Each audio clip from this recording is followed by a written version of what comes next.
ও বললো যে এই রাস্তা দিয়ে গেলে আমরা লাভা লোলেগাঁওয়ের যে ভিউটা আছে সেইটা আমরা পেয়ে যাব। অসাধারণ লাগছে রাস্তা, পাহাড়ের গায়ে দেখছি মেঘের খেলা চলছে।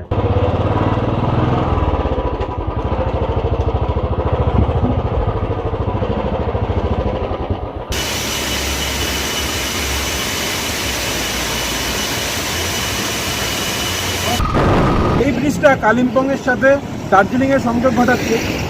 এটা একটা, আর ওই দিকে রয়েছে সেবক ব্রিজ, যেটাকে আমরা করোনেশন ব্রিজ বলে থাকি।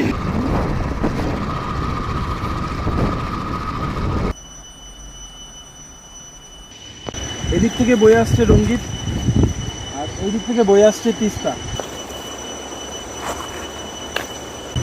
ওই পাশে সব সিকিমের লোকজন এসছে ফটোশ্যুট করতে।